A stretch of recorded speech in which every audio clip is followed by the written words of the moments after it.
Bom, o mundo estava se transformando.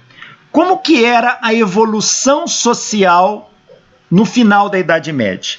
Bom, para quem não fez o curso de História da Física 1, a gente estuda epistemologia, que é compreender como o conhecimento é construído. E a gente vê uma parte de historiografia. Como é que a gente entende o processo histórico? Veja, física é uma ciência.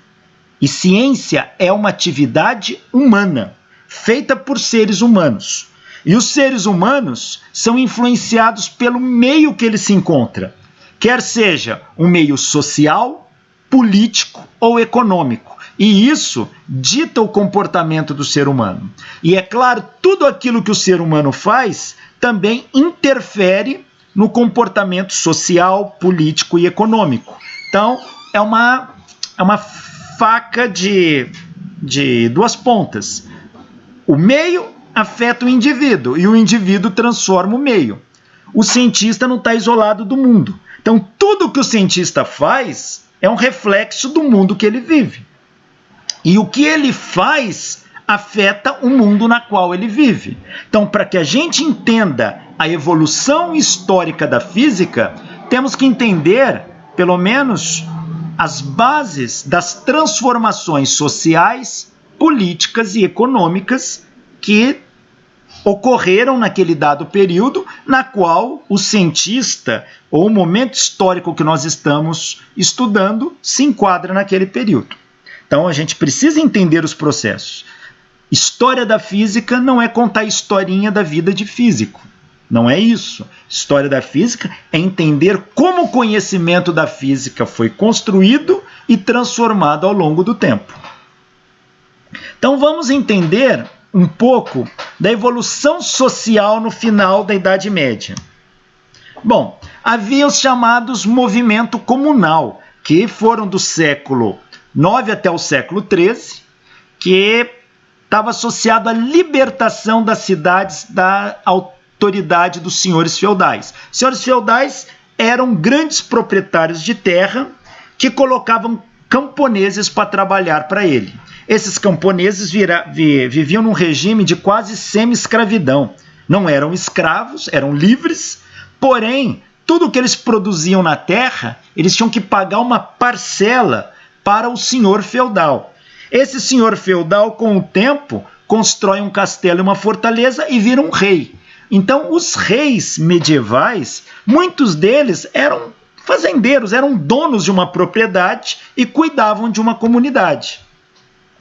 A partir do movimento comunal, muita gente quis se libertar desse regime, se separar disso.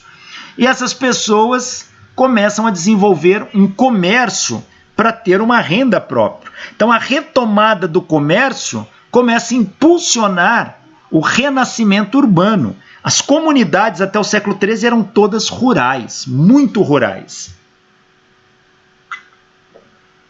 E, a partir daí, o nascimento das cidades começam a aparecer. São os chamados burgos. São cidades ou colônias ali, onde os comerciantes se unem para fazer seu comércio e também começam a se unir para se fortalecer. Então, eles começam a construir fortalezas. A fortaleza como? O local que eles fazem o comércio, eles começam a murar para se proteger de bandidos, de invasores e tudo mais. Essas comunidades comerciais muradas, cercadas, passam a ser chamados de burgos. E esses comerciantes passam a ser chamados de burgueses. E essas cidades são verdadeiras fortalezas. Aqui um exemplo de como era um sistema já nesse período. Você tinha o castelo do rei, mas agora você já tinha uma cidade fortificada, uma cidade murada, tá? Havia uma muralha que cercava isso. E aqui havia o comércio. Isso aqui passa a ser chamado de burgo. E os burgueses eram os habitantes do burgo, aqueles que faziam comércio. O que eles eram? Eram comerciantes e artesãos. Então, os burgueses eram comerciantes e artesãos. a retomada do comércio começa a todo vapor. A partir do século XIII, século XIV, e começa um comércio à base de moeda. Até então, o comércio era muito forte, mas à base de troca. Eu tenho 10 sacas de farinha e você tem 2 carneiros. Aí você precisa de farinha, então você tem que ir atrás de alguém que precise de carneiro e que tenha farinha para te oferecer para que essa troca aconteça. Se você não encontra ninguém que precise de carneiro, você não vai conseguir trocar os carneiros. Então o comércio era muito limitado, a base de troca havia muitas limitações. A partir daí, século XIII e século XIV, começa o comércio à base de moeda. Criam dinheiro, e agora o dinheiro passa a ser a moeda de troca. Ou seja, aquilo, eu te dou a farinha, em vez de você me dar carneiro, você me dá moeda que representa uma quantidade. E haviam as casas na qual você poderia trocar essa moeda por outros bens e coisas assim, que vai dar origem aos bancos. Claro que se o comércio, no final da Idade Média, começa a se expandir, essas pessoas precisam fazer conta, pois quem não souber fazer conta vai ser passado para trás. Então começa um uso maciço da aritmética para compra e venda. Então, eu ganhei R$1.000, gastei 600, fiquei com quanto? Então é conta. Só que até o século XIII, uma grande parte, a maioria absoluta da população era analfabeta. Eram poucos aqueles que tinham estudos mais aprofundados. Então as pessoas mal sabiam fazer conta. E com a expansão do comércio, a aritmética vai ser necessária. Então os próprios comerciantes e artesãos vão sentir a necessidade de ter centros que ensinam aritmética, que ensinam matemática básica. E começam a surgir pequenas escolas, principalmente para os filhos desses comerciantes que iam seguir a carreira do pai, iam ser comerciantes. Então, começam pequenas escolas fora do clero. Haviam escolas, tanto a universidade já existia, mas ficava dentro do clero, vinculada à igreja, e eram para poucos. Agora, começam a surgir escolas de aprendizagem com ensino de aritmética para dar conta de ensinar esses comerciantes e seus filhos a contar. E vai aparecer, neste período, o uso do zero. Zero não existia. Até século X, século XI, os números muito comuns eram os números romanos. E fazer conta com algarismo romano era muito complicado. Aí a gente importa os números indo-arábicos, que vêm dos árabes. E começamos a botar o zero. Vai 1, desce 1, vai 0. E o zero facilita muito a troca. Permite com que a gente resolva várias contas, o que ficava difícil. Então a gente trabalhar com unidade, dezena, centena, milhar, ou seja, a matemática começa a se espalhar e rapidamente. Então os algarismos indo-arábicos começam a substituir os algarismos romanos. A matemática passa a fazer parte, então, da formação da população urbana, coisa que não existia até então. Os filhos dos comerciantes frequentavam escolas, cujo currículo possuía aritmética, geometria, técnicas de medição de comprimento, área e volume, porque muitos produtos eram vendidos em volume. Então você vendia litros de óleo, você vendia um volume de sal, você vendia a área de um tecido, tá? Você vendia, por exemplo, cordas por comprimento. Então você tinha que saber fazer a medida, então tinha que conhecer geometria básica e tinha que saber fazer conta. Então essas escolas que vão surgir por uma necessidade de formar os comerciantes e seus filhos em aprender aritmética básica, aprender geometria e técnicas de medição. E isso começa a se propagar pela Europa.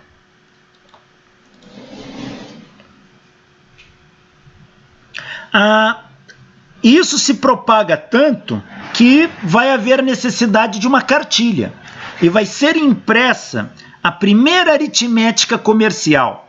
Ela foi impressa em Treviso, em 1478. Então agora se tem um livro onde essas pessoas podem seguir. Quem quer aprender isso pode seguir. E o comércio passa a ser valorizado e incrementado. Ou seja, o comércio cresce com a implantação da matemática para o seu desenvolvimento.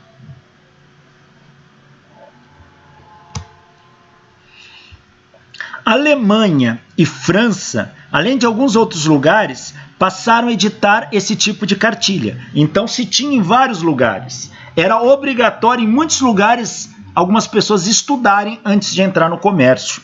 Então uma população que era analfabeta começa a transitar por uma formação básica.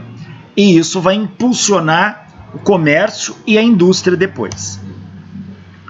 Veja, e tinha uma vantagem. A língua técnica da época em toda a Europa era o latim. Porém, essas cartilhas não eram escritos em latim. Era escrito no idioma local, para que qualquer um pudesse ler. Então, isso facilitava muito. E a matemática se propaga.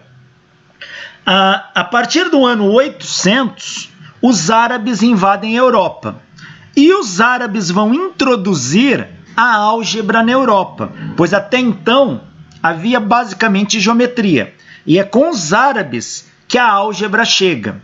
E o pensamento algébrico, pouco a pouco, vai sendo inserido nessas comunidades comerciais, burguesas. Um matemático chamado Nicolas Choquet, em 1484, foi daqueles, entre outros matemáticos, que criaram símbolos para designar incógnitas, raízes e potência. Hoje nós estamos muito habituados a você ter uma equação, a incógnita, que é o valor desconhecido, você chama de x. Mas antes não havia um símbolo para isso. Símbolo de raiz quadrada, aquele radical. Símbolo de potência, levar ao quadrado, ao cubo. Nicolas Choquet foi um dos que vai criar esses símbolos e isso começa a ser propagado dentro da matemática da época. Os números negativos também são incorporados no comércio para representar fluxo de saída de caixa e prejuízo. Bom, fulano, eu emprestei R$1.000 para fulano, ele não me pagou. Eu estou com prejuízo de 1.000. Na hora que eu for representar isso dentro das minhas contas, eu tenho que tirar 1.000, pois está faltando. Aí você representa isso por menos 1.000. Então você começa a fazer contas de números negativos com números positivos. Surgem métodos mais eficazes de medição do tempo nessa época. Então, medir o tempo. Antigamente se usava o relógio de sol. E esse relógio de sol, ele tinha um erro de, os melhores, os mais precisos, tinha um erro de quase 15 minutos. Então, na verdade, ninguém via pequenas frações de hora. Você via hora e quarto de hora com ele, era o máximo que dava. Agora vão começar a surgir relógios mais precisos, relógios mecânicos, movidos por pêndulo, por peso, que você consegue medir as horas com muito maior precisão. E o dia começa a ser dividido em horas iguais, porque até então o dia não era dividido em horas iguais. O período de luminosidade no inverno é mais curto do que o período de luminosidade no verão. Então eles dividiam o dia como se fosse dentro daquele período de luminosidade. Então não era dividido por igual. A partir daí, a gente pega a rotação da Terra toda, pois se falava, não se usava bem a rotação da Terra, mas o tempo que o Sol de um dia para o outro levava para aparecer no mesmo ponto. Pegavam isso e dividiram em 24 partes iguais, e os relógios começavam a seguir isso. E isso vai ser importante para a navegação. Os relógios mecânicos começam a ser usados em larga escala, com um ponteiro, e em breve vão colocar o ponteiro dos minutos. Os engenheiros começam a se destacar como profissional. Por quê? Quem são os engenheiros? No passado mais anterior, havia o filósofo. O filósofo não era o filósofo de hoje, eu sempre insisto em dizer isso. Filósofo era um amante do saber, era aquele indivíduo que dominava conhecimento, dominava as ciências da época, dominavam as artes. Então, Pitágoras, Tales, Sócrates, Platão, Aristóteles,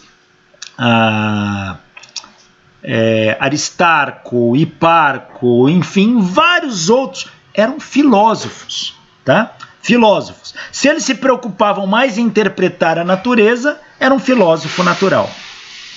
O filósofo tinha uma posição de relativo destaque, pois ele dominava muito o conhecimento. E era um indivíduo polímata. O que é um indivíduo polímata? Polivalente, não é só de uma área. Ele tinha um conhecimento amplo sobre muitas áreas.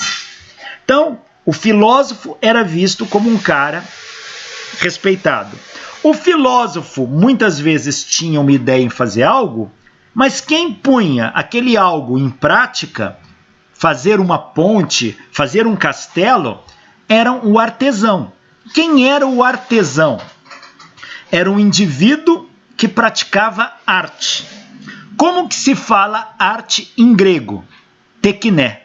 Arte em grego é tekné, da onde deriva a palavra tecnologia, de onde deriva a palavra técnica. Então, o artesão era um técnico. Muitas vezes o filósofo passava para ele o que queria, o artesão ele ia para o seu ambiente de trabalho, chamado ateliê, e lá ele cortava, ele fazia parte de marcenaria, ele fazia a parte de escultura, de pintura, ele montava como queria construir aquilo. Então, muitas vezes, você precisava construir um castelo. Então, o artesão tinha que ir lá para o ateliê dele e fazer isso. E esses artesãos, eles acabavam se destacando.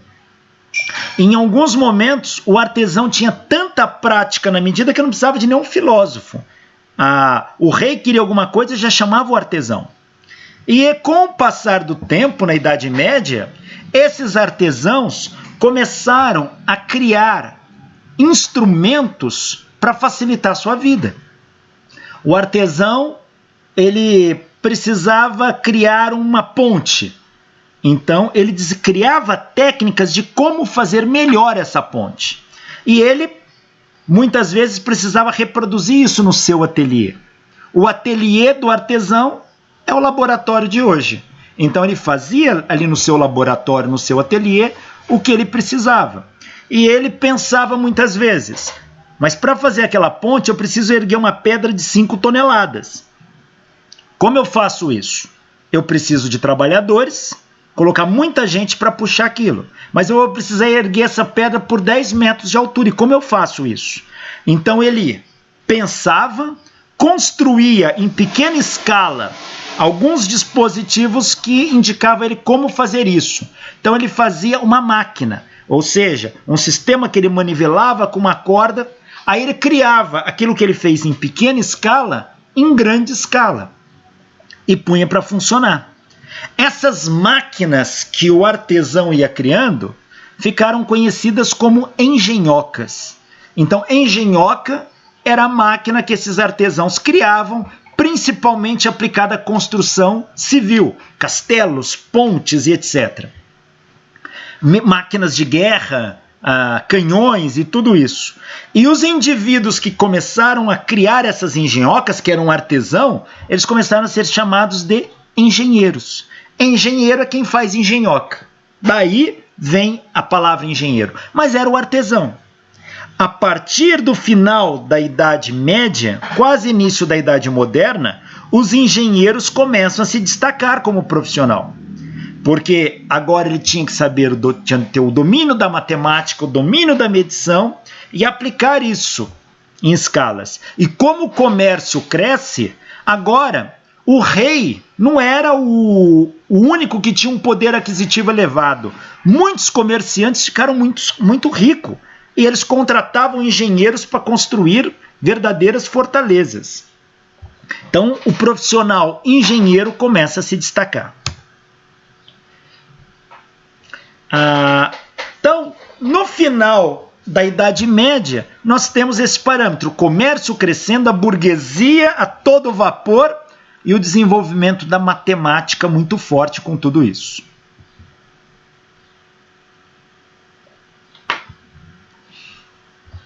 A Europa, com esse comércio que cresce, ela expande suas fronteiras. Vários países vão fazer comércio com outros continentes. Então, muitos europeus vão fazer comércio com a África e com o Oriente, que fica na Ásia. Gênova, na Itália, e Veneza eram grandes portos de comércio entre Europa, África e Oriente. Navios partiam de Veneza e de Gênova e iam dali para vários cantos do mundo. Norte da África iriam para o Oriente, tá? Então, o porto de Veneza e de Gênova eram muito importantes. Nesse mesmo período, vai surgir em Portugal, isso no final da Idade Média, uma escola de marinheiros. Uma escola que vai ter toda a arte naval. E ali eles vão aprender a construir barcos, estudar navegações, navegação astronômica. Essa é a escola de Sagres, que vai ser muito importante também para o período.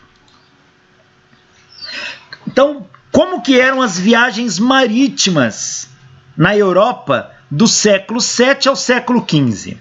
Aqui é Veneza, em verde. Olha os caminhos que os navios faziam. Olha, eles entravam. Então, de Veneza era muito fácil vir para o Oriente. Navio chegava até aqui, daqui você tinha que ir por terra. Egito. E olha de Gênova também. E olha, Gênova também ia lá para o norte da Europa. Veneza também. Então, Veneza e Gênova eram portos importantes que espalhavam comércio por toda a Europa, Oriente e Norte da África. Teve um genovês, na verdade ele não era genovês não, desculpa, ele era de Veneza. O pai desse cara era um comerciante e o pai fazia comércio com o Oriente. O pai dele vinha para cá, provavelmente de navio ou coisa do tipo, devia chegar por aqui ou aqui e daqui adentrava esse território que é a Ásia. Então ele entrava aqui, ó, pela Ásia e fazia esse caminho aqui, ó. Daqui para cá tudo a pé, cavalo. Não havia carro, nada. Ó, e isso é muito longe. Isso aqui são mais de 10 mil quilômetros. E chegava até a China. Esse cara trazia comércio da China. Um dia, o filho dele quis ir junto. E o filho dele chamava-se Marco Polo. E Marco Polo veio para cá, fez todo esse caminho, ó, fazia um comércio em Acre, em Bagdá, fazia em Hormuz, até chegar na China. China era um grande império. E quando Marco Polo foi, a China estava dominada por Kublai Khan, tá? um imperador mongol. A Mongólia era uma região que é o norte, que dominou a China e ele se tornou imperador da China. E Marco Polo vem para cá e o pai dele tinha uma certa dívida com o imperador e deixou o filho por lá. E o filho foi trabalhar para o governo chinês. E Marco Polo viveu 20 anos na China. Ele cresceu e se tornou até governador de província. Depois, numa briga, ele fugiu e retornou para Veneza. E é ele que vai contar de coisas que o mundo não tinha acesso, o mundo europeu. Ele que vai falar do macarrão. Macarrão vem da China para a Itália. Ele vai falar da bússola, que até então muitos marinheiros não conheciam. Ele vai falar de alguns tipos de papel que na China tinha, da pólvora, como ela era usada, de técnicas de luta que haviam na China, como Kung Fu, e ele vai comentar essas coisas. Ele vai falar de técnicas de medicina, que enfiava agulhas pelo corpo, como acupuntura. Enfim, a gente vai começar a aprender sobre o Oriente com Marco Polo. Então, para você ver como que o comércio se expandia. Havia a rota da seda na China. Os chineses traziam seda até mais ou menos por aqui. E daqui os europeus buscavam e traziam para cá. Então, era um período muito importante de comércio. Então, o comércio com o Oriente aqui cresceu muito. Aqui é a Europa. Esse pedacinho do mapa aqui, ó. Olha essa voltinha aqui, ó. Essa voltinha com essa ilha é esta voltinha aqui com esta ilha, tá? Então, isto aqui é isto aqui, ó. Então, daquele pedaço para cá, tá no mapa anterior. Então, o comércio com o Oriente começa a injetar muito dinheiro na Europa. E os europeus passam a depender disso. A escola de Sagres de Portugal vai ser um centro de estudos náuticos. Foi fundado pelo infante Dom Henrique, que manteve até a sua morte em 1460 o monopólio régio do ultramar. Ele começa a dominar todo o mar ali de Portugal e do norte. Ele era infante por quê? Ele era um príncipe, ele era filho do rei. Então, Dom João II, o príncipe perfeito, como era chamado, 1481 até 1495, ele vai continuar o trabalho da escola de Sagres, aperfeiçoando o estudo náutico com auxílio de junta de cartógrafos. O que é isso? Ele vai juntar vários estudiosos de mapa, que teria elaborado um plano detalhado de pesquisa para achar um caminho marítimo para as Índias. Então, a escola de Sagres vai colocar um foco em como chegar de navio nas Índias. A Índia, aqui, ó, aqui é a Índia, era uma região de comércio muito importante para a Europa. Por quê? Porque aqui tinha certos produtos que não tinha na Europa, especiarias como eram chamados. Havia pimenta, chamada pimenta do reino, o reino era este, tá? Reino da Índia. Pimenta do reino, cravo, canela, enfim, tinha toda uma estrutura de especiarias que servia para conservar alimento, para dar sabor ao alimento, para preservar o alimento e até para ser usado como medicamento. Lembre-se que a gente está falando 1400 e pouco. Não havia geladeira. Então, dependiam muito disso. E o comércio com a Índia é muito grande. E a escola de Sagres tem um propósito de achar um caminho pelo mar para as Índias. Eles utilizavam vários instrumentos que os astrônomos da época haviam desenvolvidos. A bússola, que veio da China, os astrolábios na forma de quadrantes, as embarcações que a escola de Sagres vai desenvolver é uma grande novidade. Por quê? O navio que eles passam a utilizar, eles colocam vela triangular. Antes a vela era retangular e a escola de Sagres introduz a vela triangular. Para quê? Porque essas caravelas que tinham essas velas triangular, quando a vela era retangular, o vento mudava de direção, mesmo que você tentasse mudar a vela, isso levava a uma desaceleração do navio. E ao desacelerar para depois acelerá-lo, custava muito e às vezes não conseguia. Então, quando o vento mudava de direção, o navio parava. Com as velas triangulares, o vento estava mudando de direção, você conseguia manobrar a vela, fazendo com que o navio desenvolvesse um zigue-zague. E mesmo com ventos contrários, você conseguia navegar, o que era um grande avanço. Então, esses navios com velas triangulares eram chamados de caravelas. Essas caravelas, elas não possuíam os mesmos tamanhos. Haviam pequenas e grandes. As pequenas levavam entre 20 e 30 homens, e as maiores podiam chegar a levar mais de 100 homens a bordo. Tá? Geralmente a tripulação dessa época era formada por marinheiros muito jovens, que eram chamados capitães do navio, que podiam ser rapazes de 20 anos de idade e já comandavam o navio. Aqui nós estamos vendo os barcos com velas retangulares, mas existem os de vela triangular. Deixa eu ver se eu acho uma aqui para mostrar.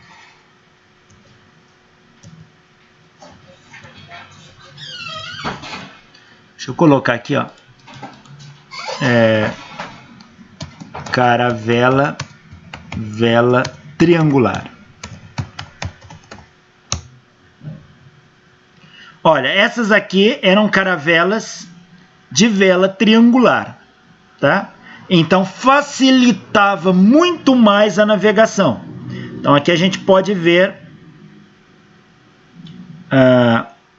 barcos, navios, né? Porque eles eram muito grandes, com velas triangulares.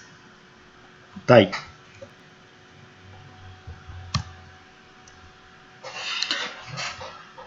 E as especiarias? Veja, ó, eles vinham para cá e daqui seguiam até a Índia para buscar especiarias. Haviam rotas de barco. A rota você tinha que sair, por exemplo, de Portugal aqui, vir aqui para o mar até o porto de Gênova, que era para reabastecer. Do porto de Gênova vinha-se até Alexandria, no Egito. Aí deixava-se o barco, tinha que atravessar o deserto a pé e tinha que ter um outro barco. Você tinha que comprar um outro barco aqui para poder chegar aqui. Na volta você vinha com o barco aqui, largava o barco aqui, seguia tudo a pé para pegar outro barco para depois... Isso era muito caro e impraticável. Então, as rotas preferiam fazer mesmo a pé. Desciam por aqui, buscavam e levavam. Ou mais, já havia um comércio com Bagdá. Muitos vinham até Bagdá, porque o pessoal de Bagdá já pegava as especiarias da Índia e vendia para os europeus. Essas eram as especiarias, muito importante para a sobrevivência da época, manter alimentos e tudo mais. Quando começa a Idade Moderna? A Idade Moderna, toda mudança de idade tem uma data marcante que vai ser importante para a humanidade. A Idade Moderna, a gente considera que ela inicia-se no ano de 1453. Por quê? O que aconteceu nesse ano? Foi a tomada de Constantinopla pelos turcos otomanos. A Constantinopla ficava aqui, ó. Aqui era Constantinopla. Repare que quase toda entrada para poder vir para o Oriente passava por Constantinopla. Por aqui, como eu disse, era muito caro. E eles acabaram deixando essa rota, era caríssimo. Então, para entrar no Oriente, você tinha que passar por Constantinopla. Aqui tinha um porto também. Os turcos otomanos, que eram muçulmanos, eles tomam a cidade de Constantinopla. Tomam em 1453. Fazem uma guerra e não deixam mais os europeus passarem. Então, a tomada de Constantinopla foi a captura da capital do Império Bizantino pelo exército invasor otomano. Isso ocorreu no domingo de Pentecostes, dia 29 de maio de 1453. Os atacantes foram comandados pelo sultão Maomé II. Não tem nada a ver com o profeta Maomé que fundou o islamismo. Esse era um sultão chamado Maomé II, conhecido como o Conquistador. Ele tinha 21 anos e derrotou soldados comandados pelo imperador Constantino XI, tá? E assumiu o controle da capital imperial. Ele fez um cerco militar de 53 dias, iniciando em 6 de abril de 1453. Após conquistar a cidade, o sultão Maomé II transferiu a capital do Estado Otomano, que era em Edirne, para Constantinopla e colocou ali sua corte. Então, aqui a cidade de Constantinopla num quadro, cercada pelos turcos otomanos aqui, ó. E expulsando aqui uma figura de Maomé II, o conquistador. Eles tomaram o porto de Constantinopla. E alguém pode falar, tá, e daí? O que isso faz demais? Vamos voltar na figura aqui. Tomando o porto de Constantinopla, expulsando os europeus daqui, os europeus não conseguiam ir mais para o Oriente. E não indo para o Oriente, não tinha mais especiarias. Ou seja, fecha a porta de entrada com o Oriente. Não se consegue mais ir para o Oriente. Não consegue mais fazer comércio com a Índia e com a China. Portanto, Europa começa a entrar numa crise financeira. E com crise, esse era um caminho, mas era muito caro. E com crise ficava mais difícil, se não impossível, ir para o Oriente. E com isso, os europeus vão ter que se virar. Então, o que vai acontecer? Precisavam descobrir novas rotas para ir para o Oriente. E o único caminho, se não dá para ir por terra, seria ir para o mar. Mas ninguém conhecia o mar daquela forma. O mar que conheciam era aquele pedaço ali do Oceano Atlântico, o mar Mediterrâneo. Então, como ir para o mar? Muito vai se discutir e a Escola de Sagres de Portugal vai começar a estudar novas rotas marítimas para a Índia. E por que isso era importante? Havia um monopólio italiano. A Itália ali, região de Gênova e Veneza, era muito rica. E ela acaba não compartilhando com os outros países depois que os turcos otomanos tomaram o porto de Constantinopla. Elas ainda conseguiam sobreviver um pouco. E havia necessidade de buscar especiarias e artigos de luxo no Oriente para fazer o comércio. Então vai ocorrer na Europa, devido à tomada de Constantinopla, mudanças econômicas, políticas, sociais e culturais. O problema é como ir para a Europa, como ir para a Índia. Quais são os caminhos? O caminho era ir pelo Oceano Atlântico, mas ninguém conhecia aquilo. E haviam muitas crenças de que haviam monstros marinhos, crenças de que haviam sereias, tá? E que o mar cairia num abismo sem fim. Então havia muito medo dessa aventura. Então os fatores que provocam a expansão marítima, ou seja, vão ter que se expandir para o mar, porque não havia outro jeito. Primeiro, centralização política. O Estado centralizado reuniu riquezas para financiar a navegação. Então, Portugal vai juntar riquezas para bancar a navegação. A Espanha também, a Itália também. Vai surgir nesse período o Renascimento. O que é o Renascimento? É o surgimento de novas ideias que vão ser inspiradas lá nos gregos antigos. Por isso chama-se Renascimento. Vão renascer a cultura grega. E a partir desse momento, com esse renascimento, os estudos proliferando, muitas técnicas vão surgir e serão aplicadas à navegação. O objetivo da elite da Europa Ocidental era romper o monopólio árabe-italiano sobre mercadorias orientais. Os italianos ainda tinham estoques e os árabes também. E cobravam muito caro, era o pouco que se tinha do Oriente. Então, precisava-se quebrar esse monopólio. A busca de terras e novas minas, como ouro, prata, poderiam ser encontradas se eles entrassem no mar. Tá? E isso daria para superar a crise financeira que estavam passando.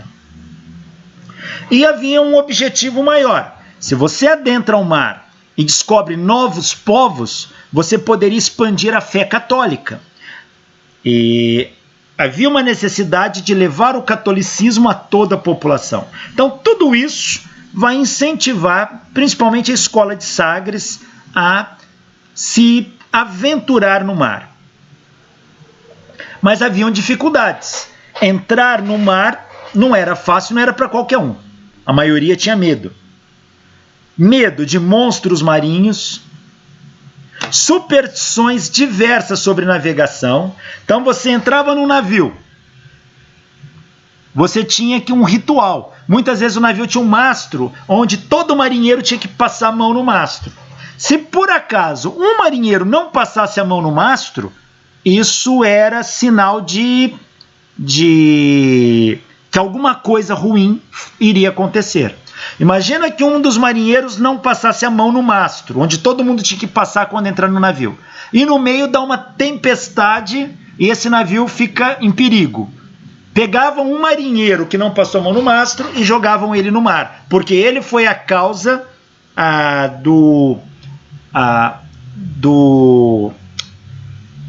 da coisa ruim que aconteceu com o navio, da temporal e tudo mais, e matavam esse marinheiro. O mau tempo era um problema. Você pegava temporais em alto mar, o navio afundava. Escassez de alimentos. Você vai para alto mar, você pode ficar numa viagem 1 mês, 2 meses, o alimento acaba. E não é um barquinho que você fica pescando, não é assim. Então, você tinha muitos marinheiros, às vezes você tinha uma embarcação com 100 homens, até mais. Tinha que sustentar tudo isso.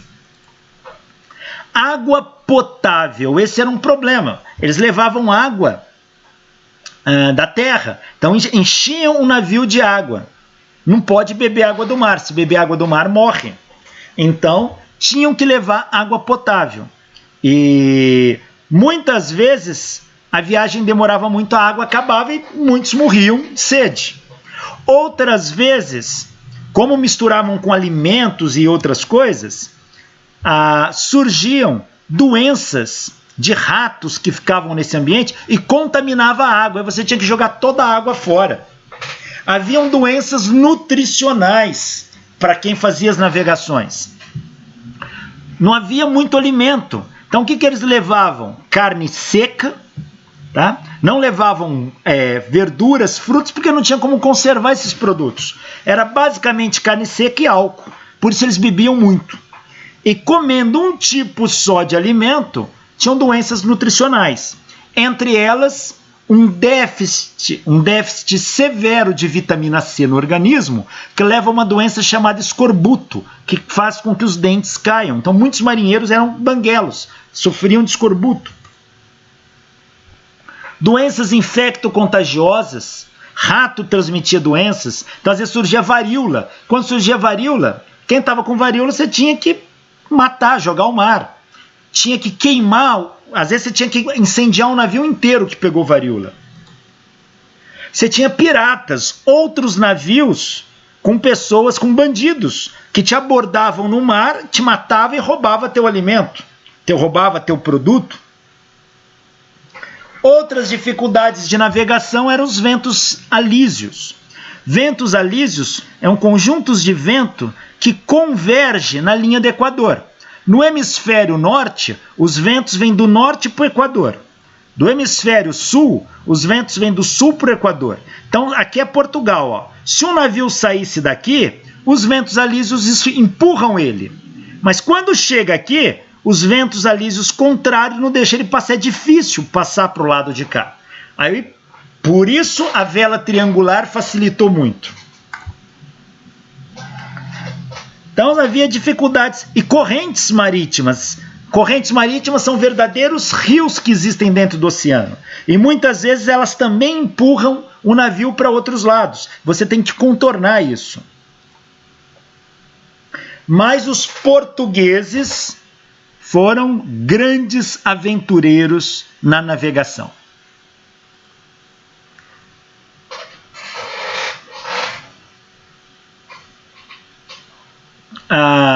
Portugal vai conseguir chegar às Índias.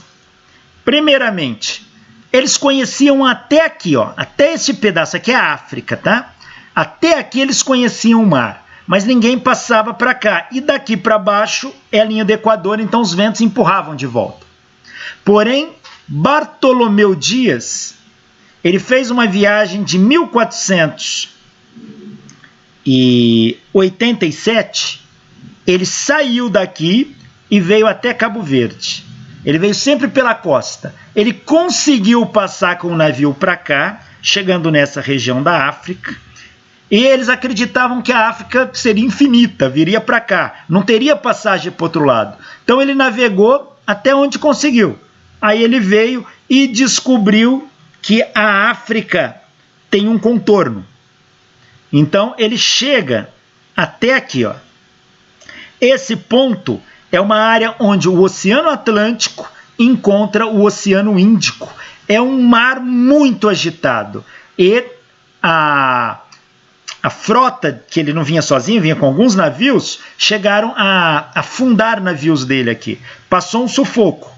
Existe até alguns indícios que ele se afastou disso e se perdeu e chegou em algumas terras. Alguns historiadores acham que ele chegou no Brasil, mas isso não tem prova. Porém, ele retornou e comunicou o rei de Portugal que a África é contornável. E se ela é contornável, daria para ir para as Índias. Este ponto, onde o mar é muito agitado, ele chamou de Cabo das Tormentas. Mas o rei de Portugal falou, não, esse não é um bom nome. É ali que está a nossa esperança. E o rei de Portugal batiza isso aqui como Cabo da Boa Esperança. Você teria que passar para o lado de cá.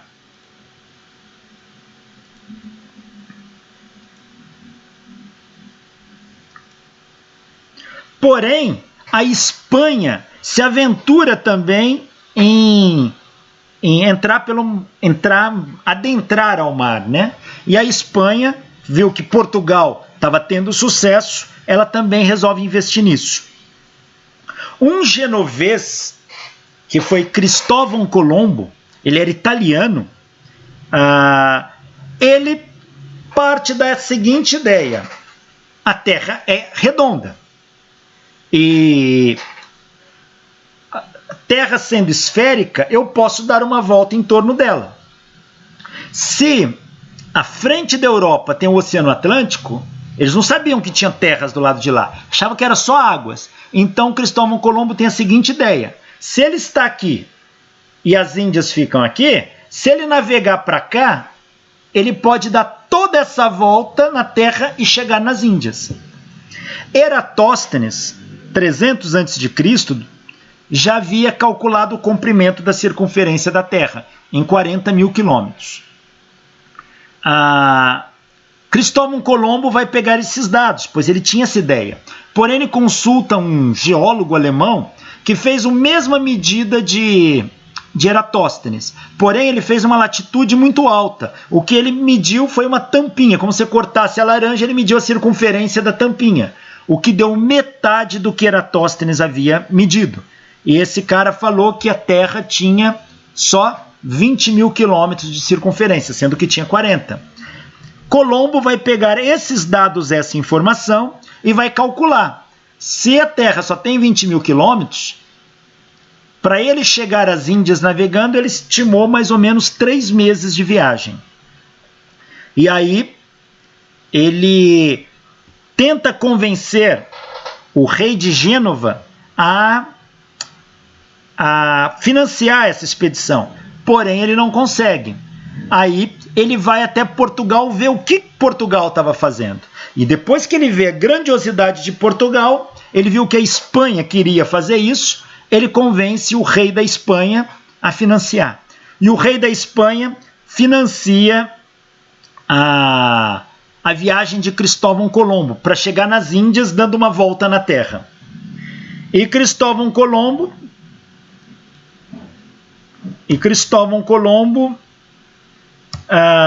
sai da Espanha aqui e faz esse caminho em azul. 3 meses depois ele atinge essas terras aqui, que é a região de Cuba e Bahamas. Foi aqui que ele chegou, Cristóvão Colombo. Ele não conhecia as Índias. Tudo que ele conhecia era relatos sobre as Índias. E nas Índias, o povo das Índias era chamado de índio. E os marinheiros, os comerciantes que foram até as Índias, descreviam o povo como eles se pintassem, como usavam roupas, às vezes ficavam sem roupas. E quando ele chegou aqui nas Bahamas, foi justamente povos assim que Cristóvão Colombo encontrou. E ele achou que estava nas Índias. E ele chamou esses povos de índios, estava nas Índias. Ele desce até aqui, faz todo o reconhecimento dessa área e volta, chegando em Portugal e depois a Espanha, anunciando que chegou às Índias. Depois, Colombo vai fazer mais 3 viagens. Ele vem até aqui, olha. Na 4ª viagem dele, ele vem até por aqui, ó. E chega nas Índias. Porém, o que ele descreve e o material que ele traz, os comerciantes falam, isso não é das Índias. Eles conheciam as Índias, isto não é das Índias. E vai ser um navegador português que vai fazer esta viagem, chegar aqui, e esse navegador conhecia as Índias. E vai mostrar que aqui não é as Índias, são novas terras. Esse navegador chamava-se Américo Vespúcio, era português. E ele usa um marketing ali. Ele tenta convencer ao rei de Portugal, que estava numa briga com a Espanha para ver quem chegava em novas terras. Ele tenta convencer o rei de Portugal a colocar o nome dele aqui. O rei falou, não, isso vai dar muita briga com a Espanha. Então ele convence a colocar o nome do rei da Espanha, que chegaram. Aí também não queriam. Então aí ele sugere, por que não meu nome? Já que eu que mostrei isso. E no final, o que acontece é que essas novas terras passam a ser chamadas de América, em homenagem a Américo Vespúcio. E aí vai ficar uma disputa entre a Espanha e Portugal por novas terras. Descobriram que existem novas terras. E vão fazer um tratado. Primeiro a chamada Bula Intercetera, que é essa linha pontilhada, e depois, definitivamente, o Tratado de Tordesilhas, que é isso aqui. Como era Portugal e Espanha que se aventuraram, o Tratado de Tordesilhas dizia que todas as terras descobertas à esquerda dessa linha pertenceriam à Espanha, e todas as terras descobertas à direita dessa linha a Portugal.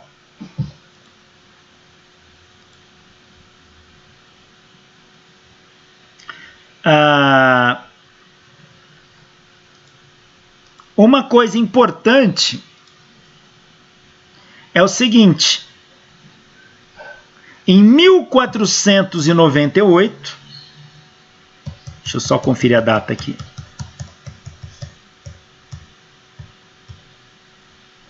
em 1498, Vasco da Gama, outro português, ele faz uma viagem, fazendo a mesma do Bartolomeu Dias, cruza o Cabo da Boa Esperança e passa por aqui. E, de fato, chega nas Índias. Portugal atinge as Índias e agora faz o comércio com as Índias. Então, Portugal domina essa rota aqui.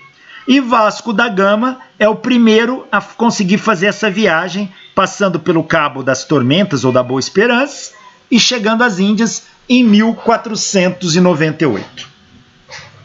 Então agora sabíamos que tinha uma rota para ir para as Índias. E Portugal vai crescer muito com isso, fazendo comércio e vendendo para a Europa. Porém, vai aparecer um almirante português de nome Pedro Álvares Cabral. E ele também vai para as Índias.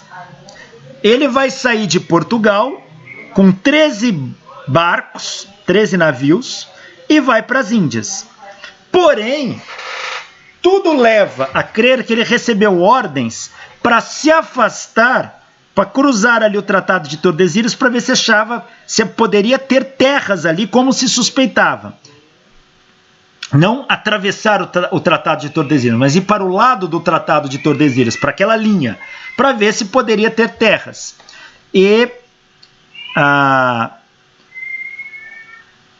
o Pedro Álvares Cabral sai de Portugal, ele vai partir do Rio Tejo, entra no mar, sai de Portugal. 3 meses depois ele se afasta, diz que era para evitar calmarias, um mar muito calmo, mas para saber também se tinha terras para esse lado. E numa quarta-feira, dia 22 de abril, ele vai enxergar terras. Vão olhar um monte, que vão chamá-lo de Monte Pascoal, porque era no período da Páscoa. Ali é hoje a cidade de Porto Seguro, na Bahia. E Cabral aporta aqui. Fica aqui, faz o reconhecimento do território, e depois do reconhecimento do território, fica aqui provavelmente 22 de abril até o começo de maio. Depois Pedro Álvares Cabral vai para as Índias e retorna. Só que antes ele mandou alguns barcos para dar notícia para o rei. Se você pega a carta de Pero Vaz de Caminha, ele vai colocar na carta, ele fala: ó rei, essas terras são bem maiores do que pensávamos. Ou seja, eles já suspeitavam dessas terras aqui. E o Brasil é oficialmente descoberto. Vai ser chamado de Brasil por causa da quantidade de uma árvore que havia ali plantada, cuja a casca e o tronco, quando cortado, era da cor de brasa de fogo. Daí vem o nome Brasil. Então, essas são as viagens. A viagem de Cabral aqui, olha. Depois entra Fernão de Magalhães. Fernão de Magalhães é um português que vai fazer a circunnavegação. Ele desce, ele vai fazer isso em 1528, se eu não me engano. Aqui não está a data, mas é por volta disso. Ele vai sair de Portugal, ele sai de Portugal, vem para o Brasil, depois ele desce ao sul, cruzando a Argentina, olha, ele vai tudo isso. Chega aqui,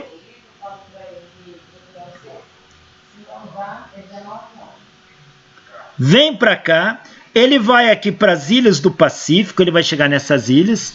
Quando chega mais ou menos aqui nessa região, aqui das Filipinas, Malásia, essa região aqui, ele deu a volta no mundo. Aqui saiu aqui, ó. Ele morre. Porém, a expedição dele continua, vem dar a volta e chega em Portugal. É a primeira circunnavegação, a primeira vez que alguém deu a volta ao mundo, tá? Como se esperava, mostrando que o mundo era redondo. Apesar de muitos atualmente não acreditarem nisso. Então está aqui a viagem de Fernão de Magalhães. Ou seja, nós adentramos o século XVI, que é 1501 para frente, com grandes descobertas, novas terras, novos mundos, tá? Novas pessoas, e vai surgir novos comércios. Aqui havia o grande triângulo comercial, tá? Europa, África, Brasil e Estados Unidos. Pegavam-se escravos da África, levavam para o Brasil, levavam para os Estados Unidos, e quem lucrava com isso eram os europeus. Então o mundo começa a sofrer mudanças, e é óbvio que a ciência vai ser impactada por isso. E vai ser impactada e vai impactar. Por que que as navegações surgiram com grande força? Porque o mundo estava passando, a Europa especificamente, estava passando por um período de novas descobertas. Era o Renascimento.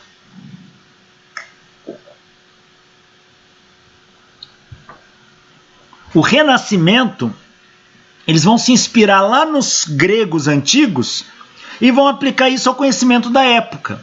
Isso vai alterar a arquitetura da época, a arte nas esculturas, na pintura, na literatura, na religião, inclusive, modo de pensar, como que isso vai acontecer, e nas ciências da época.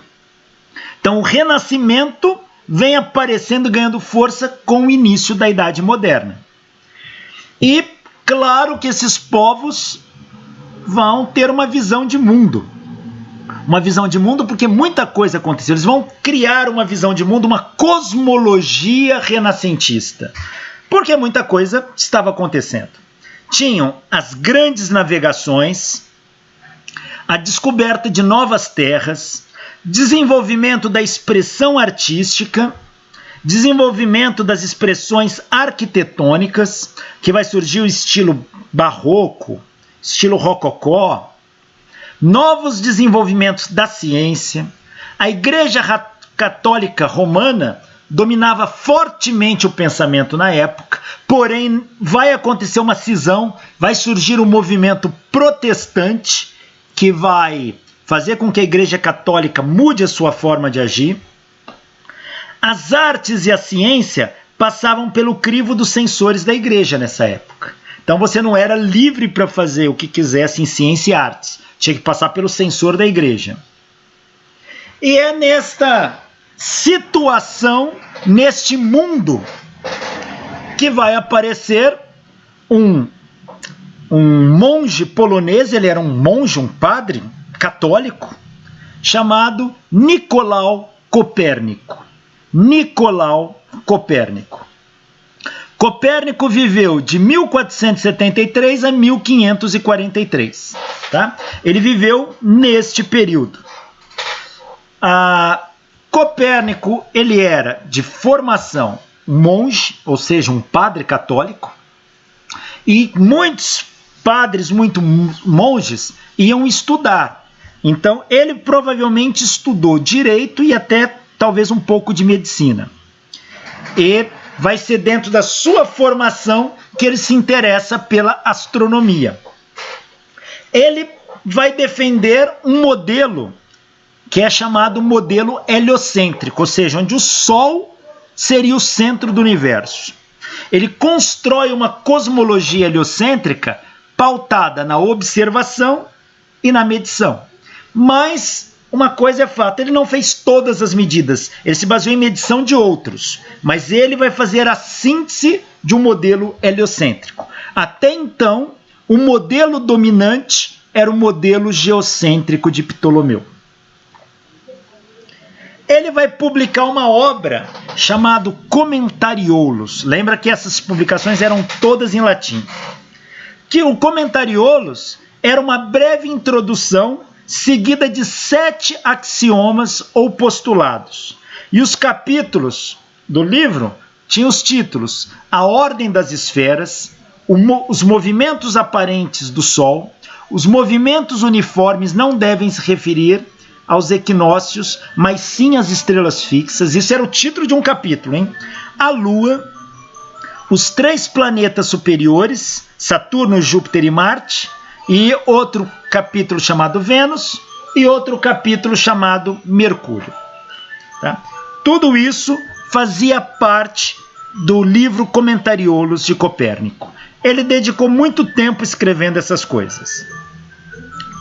Além disso, ele vai publicar uma obra chamada De Revolutionibus Orbium Coelestium, que é a revolução dos corpos celestes ou das órbitas celestes. Ao contrário do que muita gente repete por aí, Copérnico nunca provou que a Terra se move em círculo em torno do Sol.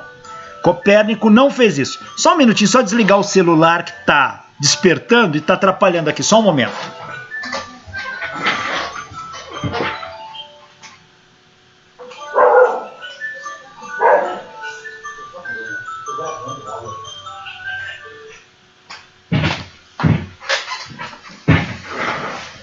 Desculpa.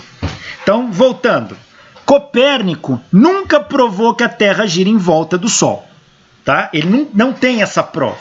Ele postulou isto, tá? Citando um suposto antigo axioma da física que dizia: nada infinito pode ser movido.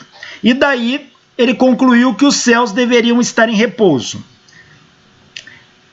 Ele fala, olha, o céu está em repouso, mas ele vai falar também sobre como os planetas se movem e aparentemente tem um movimento circular. Ele infere que a Terra, por ser um planeta, deve também se mover em torno do Sol. Ele também argumentou que a imobilidade era mais nobre e mais divina do que a instabilidade, e deste modo ela deveria pertencer aos céus e não à Terra. Então, o céu é imóvel, a Terra não. Tá? Em momento algum, Copérnico prova em seu livro que a Terra gira em volta do Sol. Isso não existe, não é Copérnico que vai fazer essa prova. Ele infere isso sem prova alguma. Copérnico também faz uso dos epiciclos. A gente estudou epiciclos quando falamos de Apolônio de Perga, lá na parte de História da Física 1. Então, Copérnico faz uso de epiciclos para explicar o movimento dos planetas, exceto Mercúrio, para o qual ele, do mesmo modo que Ptolomeu, precisou desenvolver uma teoria mais complicada, porque fugia aos dados observacionais. Está aqui uma obra de Nicolau Copérnico. Uma fotografia. Está aí. Aqui, trecho do livro de Copérnico. Veja que ele coloca o Sol imóvel no centro do universo e ele coloca os planetas girando em volta. Mercúrio, Vênus, Terra, Marte, Júpiter, Saturno. Só se conhecia até Saturno na época. E depois ele põe a esfera das estrelas. É assim que Copérnico monta seu sistema. Qual era a síntese da ideia copernicana? Copérnico coloca o Sol no centro do sistema solar. O Sol é o centro. A Terra e os planetas descrevem órbitas circulares em torno do Sol. Ou seja, a Terra gira formando um grande círculo em volta do Sol. Não só a Terra, como os planetas. Copérnico fala que o dia e a noite são resultados da rotação da Terra em torno do seu eixo. E ele observa isso como? Para ele, se o céu é imóvel e a gente vê o céu se deslocando, é porque a Terra está girando. Tudo isso ele fez por inferência, ele não fez nenhuma medida, nenhum experimento que provasse essas coisas. Mercúrio e Vênus estão mais próximos do Sol do que a Terra. Então, ele observa isso. Como que ele sabia disso? Se você observar os planetas no céu, você vai ver que Mercúrio e Vênus nunca se afastam muito do Sol. E ele vai falar que somente 3 movimentos da Terra são necessários. Quais são esses movimentos? A rotação diária em torno do seu eixo, a revolução anual em torno do Sol e a oscilação ou libração da Terra em torno do seu eixo. Essa libração é um bamboleio que a Terra faz, explicando a precessão dos equinócios. É isso que é a síntese da ideia copernicana.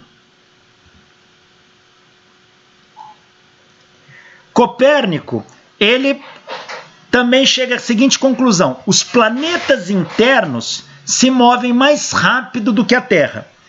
Quem são os planetas internos? Aqueles que estão entre a Terra e o Sol. Então é Mercúrio e Vênus. O movimento de Mercúrio e de Vênus é mais rápido do que o movimento da Terra em volta do Sol. E ele vai concluir: quanto mais próximo do Sol, mais rápido é o movimento do planeta. E ele vai falar: os planetas externos movem-se mais lento do que a Terra. Planeta externo é aquele que está mais longe da Terra do que o Sol, além da Terra. Então é Marte, Júpiter e Saturno. Eles caminham mais devagar. Alguém pode se perguntar: mas de onde que ele tira isso? Da observação. Basta você observar o planeta como Mercúrio, você vai ver que você olha, o Sol está aqui, Mercúrio está aqui. Hoje, amanhã ele está aqui, ele vai se afastando, depois ele vai se aproximando, ele some, ele entra atrás do Sol. De repente ele aparece do lado de cá e volta, e você consegue medir isso. Para você ver isso para Júpiter, leva uma década. Enquanto para Mercúrio e para Vênus é mais rápido. A sua obra de Revolutionibus vai ser publicada em várias partes da Europa. Está aqui. Então, ela vai ser publicada em 1543. Curioso, Copérnico sabia que a sua obra seria polêmica para a igreja. Ele, sendo um monge católico, ele sabia que isso traria consequências sérias. Ele está falando que o Sol é o centro do universo e não a Terra. Como a Igreja Católica colocava a Terra no centro do universo. Agora vem Copérnico e põe o Sol. Isso era uma afronta muito grande. Porém, ele publica seu trabalho através de um amigo. E no leito de morte, ele recebe uma cópia. Copérnico morreu poucas semanas depois que seu trabalho foi publicado. Ele não viu o impacto do trabalho dele. Mas a obra dele foi publicada em vários pontos da Europa. Em 1543, foi publicada em Nuremberg e depois foi censurada. Depois, em 1566 também, e depois também passa a ser censurado. Então, pode ver que ela foi censurada em muitos lugares.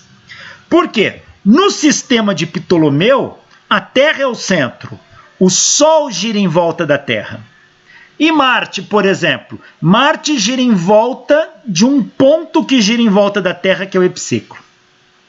No sistema de Copérnico, a Terra gira em volta do Sol e Marte também gira em volta do Sol.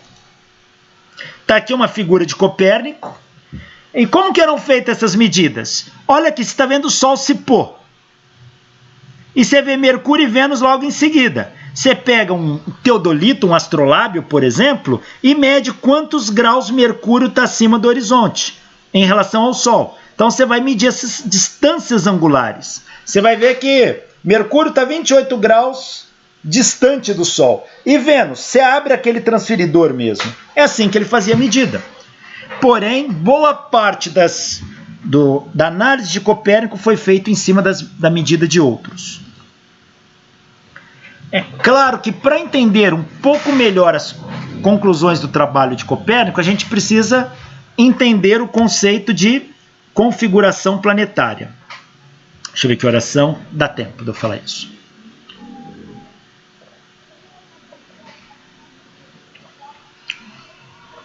Configuração planetária é como esses planetas se distribuem em volta do Sol em relação à Terra. Vamos ver um planeta exterior. Planeta exterior é aquele que está mais longe da Terra do que mas está além da Terra em relação ao Sol. Então está aqui o Sol, aqui está a Terra. Esse é um planeta exterior, está mais longe do Sol do que a Terra. Esse planeta gira aqui. Quando o planeta está alinhado com a Terra e com o Sol, ó, a Terra está entre o Sol e o planeta, a gente diz que o planeta está em oposição. Veja, se o Sol está aqui, ele ilumina este lado da Terra, então esse lado é dia. O lado oposto é noite. E o planeta vai ser visto bem acima da sua cabeça, do lado de cá. Ó. Então vai ser visível à meia-noite. Então a gente diz que o planeta está em oposição. Quando o planeta está alinhado com a Terra à direita ou à esquerda, formando um ângulo de 90 graus com a linha do Sol, ó, a gente diz que ele está em quadratura. E quando o planeta está do lado oposto, atrás do Sol, a gente diz que ele está em conjunção com o Sol. Então é conjunção, oposição e quadratura. Isto serve para planeta exterior. Planeta interior é aquele que está entre a Terra e o Sol. Então pega um planeta interior aqui, ó, entre a Terra e o Sol. Quando o planeta está alinhado com a Terra e com o Sol, exatamente entre a Terra e o Sol, eu falo que ele está numa conjunção inferior. Quando esse planeta deu a volta e está atrás do Sol visto da Terra, ele está numa conjunção superior. E quando esse planeta visto da Terra, a gente tem uma linha divisada aqui, ó, que é o ponto que ele mais se afasta do Sol em relação à Terra. Ó. Pega a linha divisada, é tangente à órbita dele. Ó. É o máximo que o planeta vai se afastar do Sol visto da Terra. A gente chama de máxima elongação. Se ele tiver para cá máxima elongação a leste, para cá máxima elongação a oeste. Máxima elongação é a maior distância que você vê o planeta se afastando do Sol.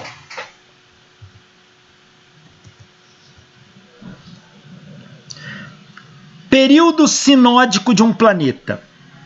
Período sinódico de um planeta é o tempo que leva um planeta para voltar na mesma configuração de antes. Por exemplo, você está vendo o planeta em oposição com a Terra. Por exemplo, Marte aqui, está em oposição com a Terra. Quando ele voltar a ficar em oposição, passou um tempo. Esse tempo chama-se período sinódico. Olha aqui, a Terra gira mais rápido do que ele, então leva um tempo. Quando encontrou de novo, levou um tempo. É o tempo que o planeta leva para voltar na mesma posição do céu na vista do observador da Terra. Então, período sinódico. Estava em oposição, quando voltar em oposição, passou um tempo. É um período sinódico. Então, tá aqui, olha. Quando a Terra e Marte se encontram, vai ter um período sinódico. Visto da Terra, na verdade, isso dá umas laçadas aqui, porém, você consegue medir esse período. Então, vamos analisar o que Copérnico fez. Olha para esta figura. É o Sol, um planeta interior e a Terra. A Terra em azul, planeta interior em vermelho. Suponha que, visto da Terra, um planeta está em máxima elongação, que é a maior distância que ele se afasta do Sol em relação a gente. Então, o planeta está na posição P1, visto da Terra. Então, se você olhar a Terra, da Terra, o Sol e o planeta formam um ângulo B. A distância da Terra ao Sol é Dzão. O planeta em máxima elongação forma um ângulo B. E é claro, alinhado com o Sol aqui, vai formar um triângulo retângulo. Foi isso que Copérnico imaginou. Só que a Terra gira. Só que esse planeta também gira. Suponha que ele gira mais rápido do que a Terra. A Terra gasta um tempo, um período, que eu vou chamar de um tempo azinho. É um tempo azinho que a Terra... Um tempo azinho não. Vamos gastar... A Terra vai gastar um tempo T para sair da posição T1 e chegar até T3. Só que quando a Terra fizer isso, esse planeta já deu a volta e já chegou aqui. Quando chegou aqui, formou outra elongação. Outra elongação. Lembra que o tempo para que um planeta volte na mesma posição vista do observador é o período sinódico? Então aqui você está vendo o planeta em máxima elongação. Depois de um tempo, você vê o planeta em máxima elongação de novo. Então, o tempo que levou para sair daqui e vir aqui é o período sinódico do planeta, que eu vou chamar de S. S é o período sinódico. Então, a Terra saiu de T1 e chegou em T3. Aqui em T1, a Terra estava vendo o planeta P1 em máxima elongação. Só que enquanto a Terra fez esse caminho, esse planeta deu uma volta inteira e chegou aqui para formar outra máxima elongação, vista da Terra. Então, o intervalo de tempo entre duas máximas elongações é o período sinódico, que eu vou chamar de S, letra S. Então, vamos ver. A Terra, ela tem um período. O período da Terra eu vou chamar de A. A é o tempo que a Terra leva para dar uma volta em torno do Sol, que a gente sabe que é um ano. Tá? Então, a gente vai fazer o seguinte. Cadê?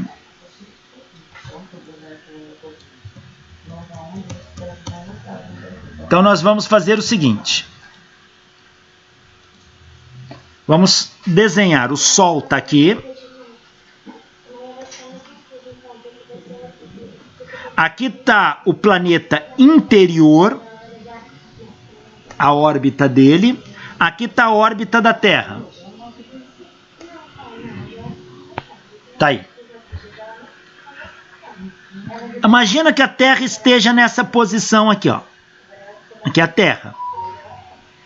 T1. E o planeta esteja em máxima elongação. Então o planeta vai estar aqui, ó.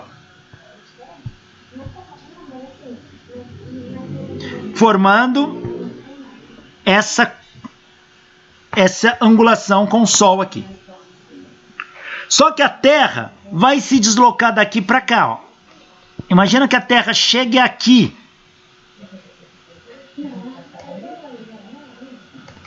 Só que enquanto a Terra chegou aqui, esse planeta deu uma volta em torno do Sol. E chegou aqui.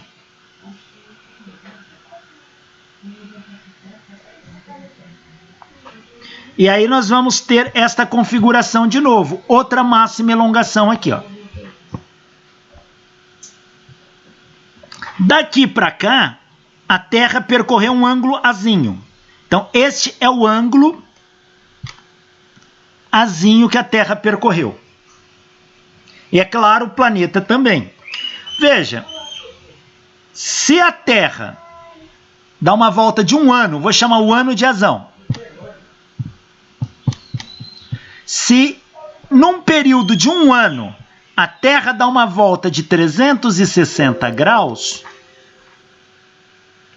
um ângulo azinho que a Terra percorreu, ela gasta um tempo. Que tempo é esse? É o período sinódico. É o período que você leva a ver, que gasta para ver o mesmo planeta na mesma posição de novo, em máxima elongação. Então, quanto vale esse ângulo azinho que a Terra percorreu? Vale 360 vezes o período sinódico do planeta. O que é isso aqui?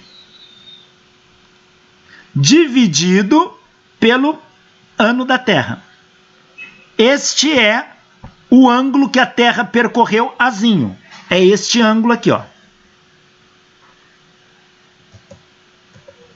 Então, é este ângulo azinho, ele é 360 vezes o período sinódico, que é o tempo que você leva para ver o planeta de novo naquela configuração, dividido pelo ano da Terra, que é o tempo que a Terra leva para gastar uma volta.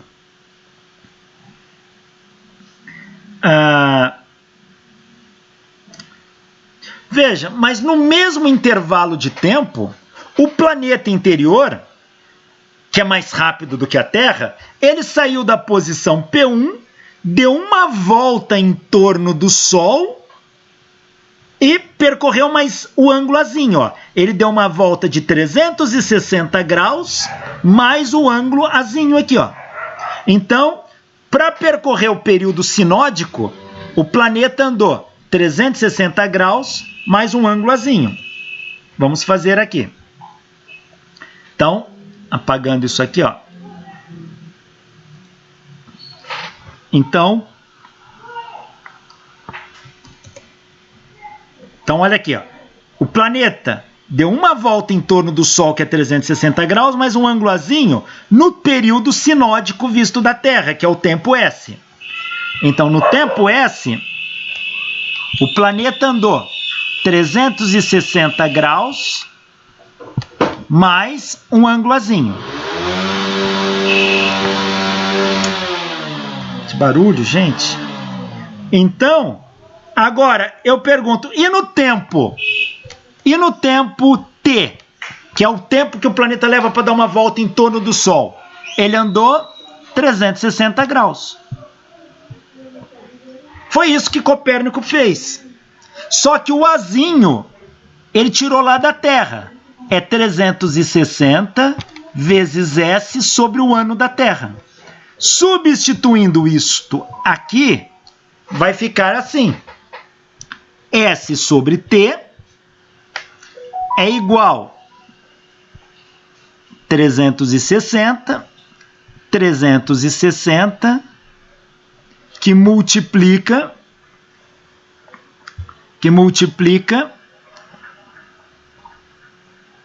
1 mais... Não, deixa eu fazer direito aqui, senão... Deixa eu apagar isso aqui e fazer de novo. Que escrever na mão é ruim. Mas, ó, eu vou multiplicar em cruz primeiro. Então, aqui eu vou ter 360 S, multipliquei aqui, é igual a T, que multiplica 360 mais azinho. Fica mais fácil assim. Então, ó, 360 S é igual a T, que multiplica 360 mais o azinho, que é isso. 360S sobre A. Olha, eu tenho 360 em todos os membros. Cancela. Corta, corta e corta. Então, como é que fica isso? Vou apagar aqui em cima.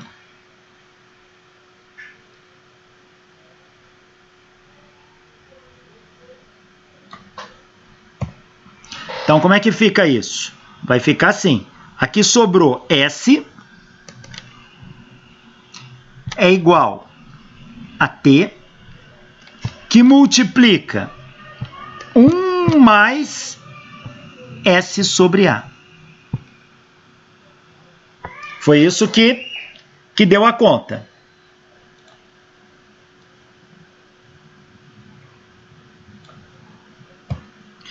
Então, olha, se eu multiplicar termo a termo,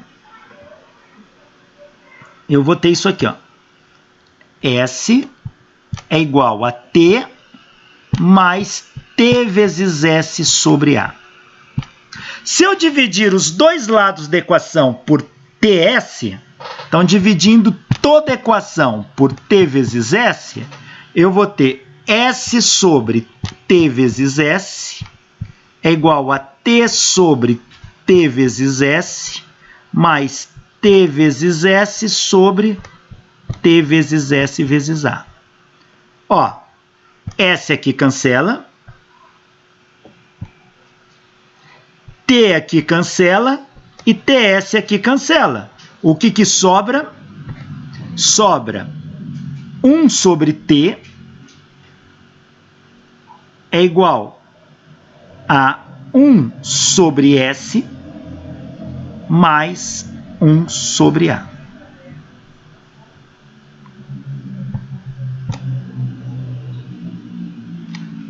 Repara, esta equação relaciona o tempo que um planeta leva para dar uma volta em torno do Sol com o tempo da Terra em volta do Sol e o período sinódico dele, que é observado da Terra. Então, da Terra é 1 ano. Isso aqui é 1. O período sinódico é aquele que você leva para ver no nosso céu o planeta voltar na mesma posição. E T é o tempo do planeta. Com isso, Copérnico descobriu quanto tempo o planeta leva para dar uma volta em torno do Sol. Então, essa é a descoberta de Copérnico. Quanto tempo o planeta leva para dar uma volta em torno do Sol? Ele aplicou isso para Mercúrio e descobriu que Mercúrio leva 88 dias para dar uma volta em torno do Sol. Ele aplicou isso para Vênus e descobriu que Vênus leva 200 e tantos dias para dar uma volta em torno do Sol. Então, veja, tirou isso da observação e análise dos dados. Agora, e para um planeta exterior como Marte? Olha, ele fez o seguinte: a Terra é mais rápido. Então, quando a Terra está aqui e Marte está em oposição, ou seja, do lado oposto do Sol, está alinhado. Mas, enquanto Marte se desloca daqui para cá, a Terra já deu uma volta em torno do Sol e veio parar aqui. Então, a Terra deu uma volta de 360 graus mais o ângulo azinho, enquanto Marte só percorreu o ângulo azinho. Então, ele fez a mesma análise. O período, o tempo para Marte sair daqui e vir para cá visto da Terra é o período sinódico S. E em S, Marte andou azinho. Ou seja, para Marte dar uma volta inteira, T, 360 graus, ele gasta T. E azinho, fazendo a mesma conta, é 360 vezes S sobre T. Aqui T é o tempo do planeta. Tá? Agora é o tempo do planeta e não da Terra. A Terra, em um ano, ela percorre 360 graus. E aqui, pro período sinódico, ela percorre 360 mais A. Substituindo um no outro, você vai chegar nesta equação aqui. 1 sobre T é igual a 1 sobre A menos 1 sobre S. Então, o que nós temos?